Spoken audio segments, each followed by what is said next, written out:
You saw last night's game one, correct? I saw last night. What'd you think of that? What does somebody like yourself, a big-time scorer like yourself, think of 10 goals in game one of a Stanley Cup final, Luke? 10 goals is the amount of goals that we scored in our first series. Both teams, when we lost against Vegas, they scored 7, we scored 3 the entire series in the first round. So it was a great game to watch. It was a lot of fun to watch. It was up and down, and it was every time it seemed like one team would score, the other team was coming down. It was a lot of speed.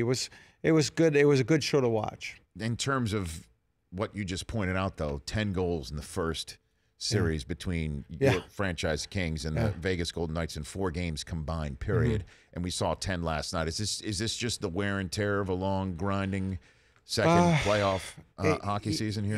It just seemed like guys were finding holes last night. There were a few mistakes, maybe nerves. I mean, there were few mistakes that those two teams don't make, and I don't think it's going to happen going forward.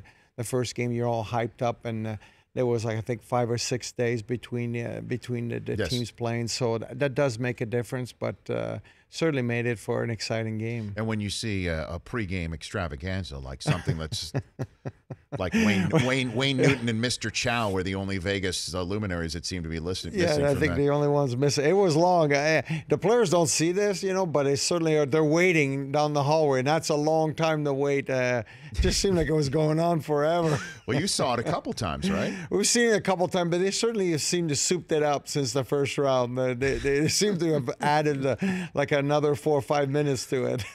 I know, and then Michael Buffer's announcing like it's a prize fight. I mean, my gosh, that did look like a Star Wars sequel out there for a little bit right there. What are we seeing in the Vegas Knights? What can you put in perspective what we're seeing here, Luke? It's no one predicted that they would get here. Now everyone knew they had a pretty good team. I think they played all year with a lot of speed. You got to give credit to George McPhee. It's like he knew what he wanted. He wanted speed. He wanted these type of players. And then you got to give credit to their coach. They haven't changed from game one. They played the same way. They always seems to have a defenseman jumping up in the play. They play with a tremendous amount of speed. And they're not surprising anyone anymore. They're just coming at you. It's like nonstop. And at the same time, there's something to say about, like, it seemed like every one of their players is playing a little bit above what their expectations are. Like, a lot of guys were having good careers in the NHL, but everybody seems to be playing to another level. And I think it has a lot to do. It seems like they're all in that zone. You call it the zone where they're not playing for statistics. They're playing for the team, and it's amazing the way they're playing. And so do you think when it's all said and done, I guess as somebody who's played as long as you did and now as the president of the Kings as you are, Luc Robitaille, that general managers are kicking themselves across the landscape right now for letting some of these guys go? I'm not sure they're kicking themselves for letting guys go. I do think the next time around it's going to be different. I think teams like we kind of sat us as an organization, and we knew we can only protect so many guys, and then we were like, well, whomever we lose, we'll lose, and we're going to have to adjust. So we didn't make any trades to make sure we didn't lose a certain player.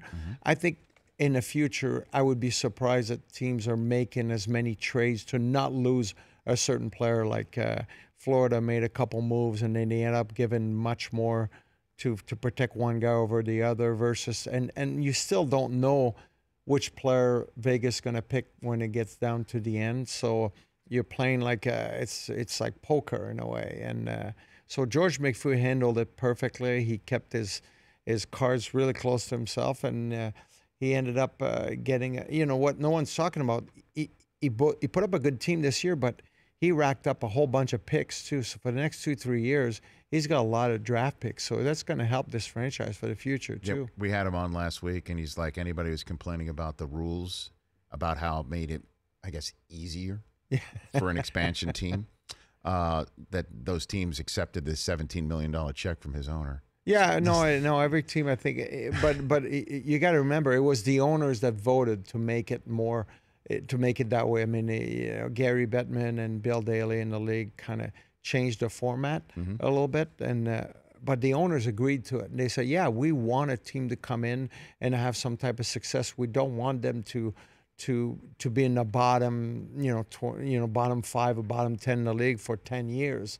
And that's what happened to a few teams over the expansion. That shouldn't happen. The Rich Eisen Show, weekdays at noon Eastern on Audience.